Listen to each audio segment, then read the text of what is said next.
الرحیم. میں Muhammad Arif Islamic banking and finance and corporation کی طرف سے بات کر رہا ہوں، فائنینشیل. اور ہمارا آج کا موضوع جو ہے وہ یہ ہے کہ جو حکومت نے خود ہی بحث چھوڑی ہے، مطلب چھیڑی ہے کہ 2 سال جو اس کے گزرے ہیں اس کی پرفارمنس پر وہ ایک ریویو دینے والے ہیں. تو ہم بجائے اس کے کہ ہم ان کے ریویو کا ویٹ کریں، لیٹس ایگزامن آور سیلف. اور اس میں ہم ڈیٹا جو استعمال کریں گے وہ وہی ہے جو government of ministry of finance کا ہوا ہے یا اسٹیٹ بینک سے آتا ہے. اس کے علاوہ ہم باہر کا ڈیٹا بھی اس کے اندر یوز نہیں کریں گے. اب اس میں یہ ہے کہ ابھی تک جو کچھ ہو رہا ہے، یعنی ون لائنر اس کا جواب یہ ہے کہ یہ حکومت اس نے کیا 2 سال میں ڈیلیور کیا ہے. اس نے وہی کچھ ڈیلیور کیا ہے جو پاسٹ میں سابقہ حکومتوں نے ڈیلیور کیا ہے. کوئی نئی بات اس کے اندر نہیں ہوئی سوائے اس کے کہ تقریریں اور چینجز اور نیا پاکستان اور یہ سب باتیں ہوتی رہی ہیں، لیکن پریکٹیکلی اس میں کوئی اضافہ نہیں ہوا. اگر ہم اس طریقے سے ایگزامن کریں تو جو چارجز ہیں وہ نواز شریف گورنمنٹ پر یہ کہ اس نے کرپشن بہت کی اور بہت پیسہ باہر لے گئے، اور اسی طریقے سے یہ اپنا زرداری صاحب جو ہیں یہ مافیاز اور ان کی بیکنگ کرتے رہے، اور اسی طریقے سے یہ عمران خان صاحب جو ہیں ان کے متعلق یہ ہے کہ یہ یو ٹرن اور ان کے جو ساتھی ہیں وہ جھوٹ بہت زیادہ بولتے ہیں. ابھی یہ کلبھوشن جادیو کا واقعہ کل ہی کا ہے اسمبلی کے اندر. اب اس میں یہ کوئی مسئلہ نہیں ہے پاکستان کے لیے کہ ہم اس کو پھانسی دیں یا ہم اس کو انٹرنیشنل کورٹ میں لے کے جائیں یا ہم اس کو بارگیننگ کے لیے یوز کریں. لیکن ایشو یہ ہے کہ ہم اس کو یوز کر رہے ہیں کہ جی یہ فلاں وقت نواز شریف نے یہ کیا اور زرداری نے یہ کیا اور ہم یہ کر رہے ہیں. Let's be sit together and resolve it, کیونکہ یہاں پاکستان کا مسئلہ ہے اور انڈیا کا مسئلہ ہے. اب ہم آتے ہیں اس کی طرف کہ جو ہماری یعنی پرفارمنس کی بات ہے. تو اگر ہم پرفارمنس میں کسی کنٹری کو دیکھیں تو اس میں اس کا ایک پورشن جو ہوتا ہے وہ اکنامک ہوتا ہے جو سب سے بڑا ہے. دوسرا اس کا پولیٹیکل ہوتا ہے کہ اس میں پولیٹیکل چینجز کیا آئیں. سوشل ہوتا ہے یعنی اس میں جو اس کی سوشل رسپانسبلٹیز ہیں اس میں کیا ہوا. پھر ایڈمنسٹریٹیولی اس نے کیا کیا. پھر اس کی فورن پالیسی کیا ہے. یہ 6-7 ایریاز ہیں جس میں ہم جائیں. اس وقت جو کرونا کا ایک وبا پھیلی ہوئی ہے اس کی وجہ سے پوری دنیا کی جو اکانومی ہے دیٹ ہیز گون ڈاؤن. اور یہ کہا جاتا ہے کہ 1930 کا جو ریسیشن تھا جس میں پوری کی پوری دنیا کی اکانومی بیٹھ گئی اور اس کے بعد سینٹرل بینک وجود میں آئے، IMF اور یہ سب ادارے وجود میں آئے، ورلڈ بینک وغیرہ. تو یہ اسی کا ہی ایک قسم ہے، لیکن یہ اس سے بھی زیادہ خطرناک ہے کیونکہ اب ہماری جو ورلڈ اکانومی ہے وہ گلوبلائز ہو گئی ہے. چائنا کافی آگے نکل گیا ہے، انڈیا جو ہے ایک بڑا کنٹری ہے اور امریکہ ان کے فالو اپ میں ہے. تو یہ سارے ایریاز ہیں. اس میں پاکستان کہاں کھڑا ہے؟ یعنی 20 کروڑ عوام کا ملک یہ کہاں کھڑا ہے؟ اور جہاں ایک طرف GDP ان کا سائز جو ہے وہ 11, 12, 13 ٹریلین ہے، وہاں پاکستان کا جو GDP سائز ابھی بھی 300 بلین سے زیادہ کا نہیں ہے. تو یہ کیا ہو رہا ہے؟ اور GDP سائز ہمارا جو جس وقت یہ گورنمنٹ نے ٹیک اوور کیا تھا 18 میں تو اس وقت یہ تقریباً 5.8 پہ تھا جو اب نیگیٹو پہ چلا گیا ہے. لیکن اگر ہم کرونا سے پیچھے بھی جائیں تو اٹ واز بلو 2 اور 1.5. تو اس لیے یہ ہے کہ یہ ایک بہت بڑا ڈراپ آیا. پھر اس کے اندر یہ ہوا کہ ہمارا جو یہ تقریباً جو انفلیشن ہے وہ اس وقت 4.5% تھا. پھر یہ 19 میں جب آئے تو یہ تقریباً 6.5-7% چلا گیا. لیکن اس وقت یہ 11 اور 12 کے درمیان ہے اور پرائسز بڑھ رہی ہیں. میں اس پہ نہیں جاتا کیا ہے وہاں پر آٹے کی قیمتیں کتنی ہو گئی ہیں مارکیٹ میں یا چینی کی قیمتیں کتنی ہو گئی ہیں. یہ سب چیزیں اس لیے ہوئی ہیں کہ یہاں سے لوگوں کو ان کی ایکسپورٹ الاؤ کی گئی. اسی طرح انڈیا سے دوائیاں کی امپورٹ الاؤ کی گئی اور اس کی وجہ سے ہمارے یہاں یہ بحران کریٹ ہوئے. اور اس کا فائدہ کس نے اٹھایا؟ ایک مافیا نے جو ظاہری بات ہے کہ جو وقتی حکومت ہوتی ہے وہ اس کے ساتھ ہوتی ہے. پہلے وہ نواز شریف کے ساتھ تھے یا زرداری کے ساتھ تھے, آج کل وہ سب کے سب جو ہیں عمران خان کے ساتھ ہیں.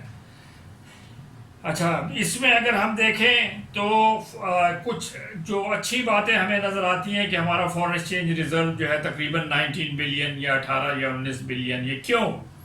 یہ اس لیے کہ ہم آئی ایم ایف کے پاس گئے, اور آئی ایم ایف کے پاس جانے کا مطلب یہ ہوتا ہے کہ بائی لیٹرلی یہ سگنل دیا جاتا ہے کہ باقی کنٹری بھی پاکستان کو لون دے سکتے ہیں, انویسٹمنٹ کر سکتے ہیں, اور یہی کچھ ہوا. تو لیکن آپ یہ دیکھیں کہ 2017 میں یہی فارن ایکسچینج ریزرو جو تھے یہ 21 بلین پر تھے, تو ابھی تک تو یہ خیر 20 بلین سے اوپر نہیں گئے. تو یہ لیکن پھر بھی اینی ہاؤ یہ بہتر ہے. پھر ہمارا کرنٹ اکاؤنٹ ڈیفیسٹ جو ہے, کیونکہ ہمارا امپورٹ جو ہے وہ تقریباً 31 بلین پر ہے اور ہماری ایکسپورٹ جو ہے وہ 19 اور 20 پر ہے, تو اس طرح یہ ڈفرینس بھی کم ہوا ہے, اب تقریباً یہ 3-4 بلین پر آیا. لیکن ہمارا جو فسکل ڈیفیسٹ ہے وہ ہمارا تقریباً اس وقت بھی 3 سے 4 ٹریلین پہ کھڑا ہوگا اس سال. اور اس میں apart from what we are spending on defence and debt repayment, ہمارے پاس آپ یہ دیکھ لیں کہ جو ایڈمنسٹریٹولی بڑی بڑی کابینہ رکھی ہوئی ہیں, یعنی اس وقت عمران خان کی کابینہ ہماری ہسٹری کی سب سے بڑی کابینہ ہے, جس میں ایڈوائزرز اور پرائم منسٹر سب شامل کر کے تقریباً 60 کے قریب بنتے ہیں. میاں صاحب کے زمانے میں یہ تعداد 50 تھی اور زرداری صاحب کے زمانے میں یہ تعداد 30 تھی. تو مقصد میرا کہنے کا یہ ہے کہ ان پہ جو خرچہ کر رہے ہیں آپ کروڑوں کا, فار واٹ, جن کی اپنی نیشنلٹی بھی پاکستان کی نہیں ہے, جن کا اپنا انٹرسٹ بھی پاکستان کے اندر نہیں ہے, اور یہی کام زرداری اور نواز شریف بھی کر رہے تھے. تو then what's the difference between these governments? اب یہ ہے کہ انہوں نے کچھ پروگرام لانچ کیے, جیسے احساس پروگرام ہے, انہوں نے 1200 تقریباً 20 ملین لوگوں کو دیے. لیکن اس کے ساتھ ہی جو بے نظیر انکم سپورٹ فنڈ ہے وہ بھی چلتا رہا, 180 بلین اس میں انہوں نے رکھے. لیکن زیادہ تر یہ جو پیسہ ہے یہ ان کی ایڈمنسٹریٹو ایکسپینسز پر یوز ہوا, یہ کورٹ کے اندر ہے. اور پھر ہمارے یہاں بجائے اس کے کہ ہم توجہ کرتے اپنے پولیٹیکل اور ان چیزوں پر, اور وہ پولیٹیکل ایشوز تبھی ریزالو ہو سکتے ہیں کہ تمام اسٹیک ہولڈر جو کنٹری کے ہیں وہ ایک جگہ بیٹھیں. لیکن نیب کو اپنے اس کام پہ لگایا ہوا ہے کہ وہ ہر ایک کو جو بھی مخالف ہے اس کو اٹھا کے جیل میں ڈالے. اب یہ جنگ گروپ کے جو ہیں یہ صاحب جنہوں نے 35 سال پہلے ایک پلاٹ لیا تھا, ان کو آج 10 مہینے ہو گئے جیل کے اندر. اسی طرح کل متی اللہ جان صاحب کو اٹھایا. اب مجھے نہیں معلوم کہ یعنی ان کا کیا اس میں قصور تھا اور کیا قصور نہیں ہے. لیکن اینی ہاؤ یہ جو چیزیں ہیں یہ پھر ایڈ اپ کرتی ہیں, کیونکہ ہمارے یہاں یہ کہا جاتا ہے جو ہزاروں لوگ جو غائب ہو گئے ڈیورنگ ہماری وار اگینسٹ ٹیرر, اس میں یہ سارے لوگ جو ہیں آج تک وہ دوبارہ سے ریکور نہیں ہوئے, انسپائٹ کہ ہماری عدالتیں جو ہیں وہ کارروائی کرتی رہی ہیں. اسی طریقے سے اگر ہم دیکھیں تو ہمارا ایکسٹرنل ڈیٹ جو ہے, جو کہ ابھی کل ہی میرا خیال ہے بنگلہ دیش نے ایک پیسے کا ایکسٹرنل ڈیٹ نہیں لیا, لیکن ہمارا جو ایکسٹرنل ڈیٹ ہے وہ $100 بلین پہ کھڑا ہے, اور ہمارا ٹوٹل ڈیٹ جو ہے وہ 35 ٹریلین پہ کھڑا ہے. ایک اچھی بات اس میں یہ ہے کہ اب موجودہ گورنمنٹ اسٹیٹ بینک سے لون نہیں لیتی, لیکن وہ بینکوں سے لیتی ہے, تو وہ سارا بوجھ جو ہے وہ بینکوں پر جاتا ہے, اور بینک اپنا پیسہ بجائے اس کے کہ وہ پبلک کو دیں, بزنس کو دیں, وہ انہی ایریاز میں انویسٹ کر کے اپنے آپ کو محفوظ کرتے ہیں. اب یہ دیکھیں اسی سال ہمارا جو بزنس ہے جو تقریباً 8 ٹریلین ان کو ہم یہ لون بینکس دیتے ہیں, اس میں سے اس سال جو ہے وہ نیگیٹو ان کی جو ہے وہ یعنی انہوں نے لون لیے تقریباً کوئی یہ فگر بنتی ہے تقریباً یہ 98.5 یعنی یہ 98 بلین انہوں نے اس دفعہ نیگیٹو لیے ہیں. تو مقصد میرا کہنے کا یہ ہے کہ بزنس جو ہمارا ہے وہ بیٹھ گیا ہے, ہماری انڈسٹری بیٹھ گئی ہے, ہماری موٹر جو مینوفیکچرنگ انڈسٹری ہے وہ بیٹھ گئی ہے، ہماری جو کاٹن انڈسٹری ہے وہ بیٹھ گئی ہے۔ اب ہم فورن پالیسی پر آتے ہیں۔ فورن پالیسی پر جناب ہم نے سوائے تقریریں کرنے کے کہ جی بڑی اچھی تقریر تھی، بڑی دل کو لگنے والی تقریر تھی، آج کشمیری مر رہے ہیں وہاں، کیا کیا ہم نے ان کے لیے؟ آج ہمارے اس پر بارڈر پر وہ حملے کرتے ہیں، ہمارے لوگوں کو مار کے چلے جاتے ہیں، ہم نے کیا کیا؟ فورن پالیسی میں کامیابی کی شرط یہ ہے کہ لوگ آپ کو سپورٹ کریں، کنٹریز آپ کو سپورٹ کریں، لیکن ابھی جب انڈیا وہاں کھڑا ہوا تھا سیکورٹی کونسل کے، تو تمام اسلامی ملکوں نے اس کو ووٹ دے دیا۔ کیوں؟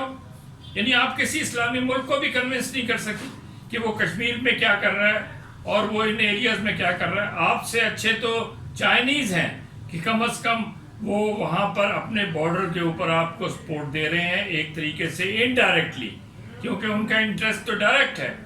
اچھا سی پیک ہے، سی پیک میں ہمیں کوئی ایکٹیویٹی نظر نہیں آتی۔ جہاں تک ڈیمز ہیں اس پر کوئی اختلاف نہیں ہے کہ کاسٹ جو ہماری الیکٹریسٹی کی ہے وہ بہت زیادہ ہے، لیکن آپ کیا ڈیموں کا افتتاح کرتے رہیں گے؟ عمران صاحب نے بھاشا ڈیم کا بھی افتتاح کیا، اس سے پہلے 7 دفعہ اس کا افتتاح پرائم منسٹر تو چیف جسٹس کر چکے ہیں۔ فائدہ کیا؟ اور یہ اگر آج بھی بننا شروع ہوا تو 15-20 سال میں بنے گا، تو کیسے ہوگا یہ سارے کام؟ یعنی اس کے لیے آپ کو چھوٹے چھوٹے ڈیموں کے اوپر جانا ہوگا جو جلدی اور کم مدت میں بنے اور وہاں سے بجلی پیدا ہو اور آپ کی جو یہ چیزیں ہیں یہ آپ کی سیکیور ہوں۔ ایس بی پی کو دیکھیں، آتے ساتھ ہی انہوں نے 13.25 پہ ڈسکاؤنٹ ریٹ لے گئے، لیکن پھر اب گراتے گراتے 7% پر 8% پر آئے ہیں، لیکن انفلیشن پھر انچپ ہو رہی ہے۔ تو مقصد میرا کہنے کا یہ ہے کہ کسی کے قابو میں کوئی چیز نہیں ہے، دیر از نو پلاننگ، دیر از نو پلاننگ، اور اس کی وجہ یہ ہے بس باتیں ہیں۔ یعنی مراد سعید کو کھڑا کر دیں آپ، اس نے کل یہ کہہ دیا کہ جی یہ اپنا ہمارے گل صاحب نے کہ جی یہ جو سندھی اجرک پر اس نے تانا کس دیا، یہ کیا مینٹیلٹی ہے؟ یہ سارے وہ لوگ ہیں who are not national of Pakistan.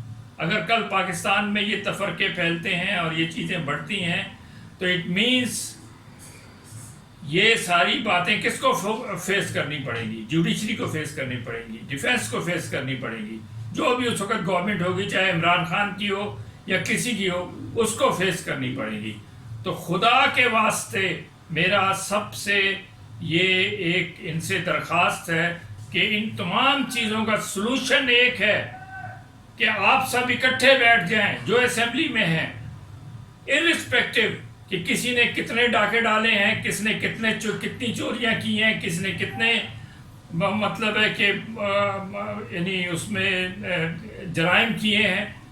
آپ کو سب کو اس وقت ملک کو کرائسس سے نکالنا ہے، اور وہ چاہے وہ اکانومی کا ہو، چاہے وہ یعنی غربت، ایجوکیشن اور ہیلتھ میں آپ 2% 3% جی ڈی پی کا خرچ کر رہے ہیں، اس سے کیا فائدہ ہوگا؟ کرونا میں تعداد آپ کہتے ہیں کہ ہماری تو بڑی اچھی فگرز ہو گئی ہیں، لیکن پاکستان اٹھ کر پہلے وہ 22ویں نمبر پر تھا، اب 12ویں نمبر پر ہے، اور تعداد ہماری جو ہے وہ کم ہو رہی ہے، ڈیتھ کی کم ہے یا فرض کیا اس کی کم ہے۔ یہ تو اللہ تعالیٰ کا شکر ہے، مہربانی ہے، اس حکومت کی مہربانی نہیں ہے، یہ اللہ کی مہربانی ہے۔ تو میں اسی کے ساتھ اپنی بات کو ختم کرتا ہوں۔